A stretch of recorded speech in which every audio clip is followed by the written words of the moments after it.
हमारे ब्रह्मांड में अरबों तारे और गैलेक्सीज हैं, फिर भी ये इतना डार्क क्यों है? पृथ्वी पर जितने रेत के कण नहीं है, उससे भी 1 लाख गुना तारे होने पर भी हम अंधेरे को ही हर जगह क्यों देखते हैं? आखिर ब्लैक होल में जाने वाली चीजें असलियत में जाती कहां हैं? ये सवाल सुनने में जितने इंटरेस्टिंग लगते हैं, इनके जवाब उससे भी ज्यादा इंटरेस्टिंग है। ऐसा इसलिए है क्योंकि इन सवालों का जवाब विज्ञान के सबसे खतरनाक पैराडॉक्स से होता है, जिनकी चर्चा हम आज के इस वीडियो में करने वाले हैं। सबसे पहले बात करते हैं ब्लैक होल इंफॉर्मेशन पैराडॉक्स की, जो कि आज तक वैज्ञानिक के होश उड़ा रहा है। ब्लैक होल ब्रह्मांड के सबसे खतरनाक ऑब्जेक्ट है। ये आकार में इतने विशाल होते हैं कि अरबों तारे भी मिलकर इनका मुकाबला नहीं कर सकते। इसके अंदर जो चला जाए वो कभी वापस नहीं आता। जो भी चीज ब्लैक होल के इवेंट होराइजन के अंदर जाता है, उसका वापस आना इम्पॉसिबल होता है। ऐसा इसलिए क्योंकि इवेंट होराइजन को पार करने के लिए आपको जो इसके वेलोसिटी यानी स्पीड चाहिए, वो लाइट की स्पीड से भी ज्यादा है। और आप जानते हैं कि लाइट की स्पीड से तेज इस ब्रह्मांड में कुछ भी नहीं।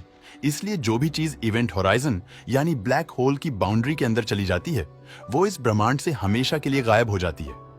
इसी वजह से ब्लैक होल्स ब्रह्मांड के सबसे रहस्यमयी सवाल को जन्म देते हैं, जिसका जवाब आज तक किसी भी वैज्ञानिक के पास नहीं है। क्वांटम फिजिक्स के मुताबिक इंफॉर्मेशन यानी डेटा को किसी भी तरह से डिस्ट्रॉयड नहीं किया जा सकता है। अगर इस ब्रह्मांड में कोई चीज मौजूद है तो उसके बेसिक डेटा को खत्म करना पॉसिबल नहीं है। लेकिन जैसा कि हम जानते हैं कि ब्लैक होल में जाने वाली कोई भी चीज दोबारा वापस नहीं आती। इसका मतलब यह है कि ब्लैक होल उस चीज के डेटा को भी खत्म कर देते हैं। पर ऐसा होना क्वांटम फिजिक्स के नियमों के खिलाफ है। पर ब्लैक होल ऐसा करते हैं। वहीं दूसरी तरफ कुछ वैज्ञानिक मानते हैं कि ब्लैक होल में जाने वाली सारी इंफॉर्मेशन एक दूसरे ब्रह्मांड के रूप में बाहर आती है। हमारे ब्रह्मांड की शुरुआत आज से करीब 14 मिलियन साल पहले एक सिंगुलैरिटी से हुई थी। ये एक ऐसा क्वांटम पॉइंट होता है जिसमें बहुत सारा मैटर इकट्ठा होता है।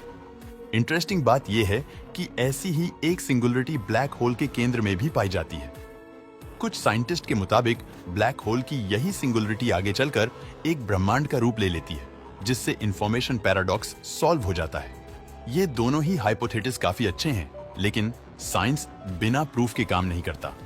यही कारण है कि इन्हें इंफॉर्मेशन पैराडॉक्स का सलूशन नहीं कहा जा सकता है। अब मैं आपको दूसरे दिमाग घुमा देने वाले पैराडॉक्स की तरफ लेकर जाऊंगा, जो आपको भी सोच में डाल देगा। दी ऑल्वर्स पैराडॉक्स हम बचपन से पढ़ते आ रहे हैं कि हमारा ब्रह्मांड बहुत ही विशाल है और इसमें मौजूद तारे अनगिनत हैं, जिन्हें गिना भी नहीं जा सकता।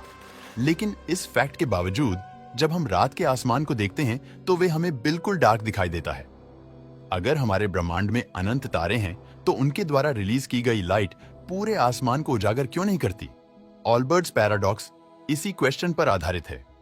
आइए इसके बारे में अच्छे से जानते हैं। मान लीजिए आपको ये घने जंगल में छोड़ दिया जाता है, जहां चारों तरफ पेड़ों की संख्या एवेनली डिस्ट्रीब्यूटेड है। ऐसे में आपको लाइट की एक किरण भी नहीं दिखाई देगी, क्योंकि उन पेड़ों ने सारी लाइट को ब्लॉक कर रखा होगा। लेकिन अगर इसी चीज को अपोजिट करके देखें तो हमारे ब्रह्मांड में मौजूद अनगिनत तारों की लाइट चारों तरफ दिखाई देनी चाहिए और अंधेरे का एक तिनका भी नहीं बचना चाहिए। लेकिन असलियत में ऐसा नहीं है। ये पैराडॉक्स वैसे तो बहुत लॉजिकल साउंड करता है, लेकिन इसमें कुछ महत्वपूर्ण कमियां हैं। जब ब्रह्मांड को अनंत बोला जाता है तो सिर्फ उसके साइज को कंसिडर किया जाता है। हम ये सब जानते हैं कि हमारे ब्रह्मांड की एज 14 बिलियन साल है, जो कि एक फाइनाइट नंबर है और इस चीज को ऑल्वर्स पैराडॉक्स में इंक्लूड नहीं किया जाता। दरअसल हमारे ऑब्जर्व यूनिवर्स की चौड़ाई 93 बिलियन लाइट ईयर से भी ज्यादा है। यानी अगर आप लाइट की स्पीड से चलते हैं तो इसके एक से दूसरे छोर तक जाने में आपको 93 बिलियन सालों का समय लगेगा।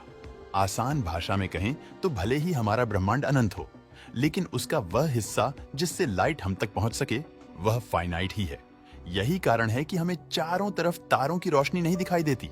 इसके अलावा प्रकाश की इंटेंसिटी डिस्टेंस के साथ कम होती जाती है, जिस वजह से वे विजुअल स्पेक्ट्रम से भी लो एनर्जी में चली जाती है और उसे बिना किसी इंस्ट्रूमेंट के देखना इम्पॉसिबल हो जाता है।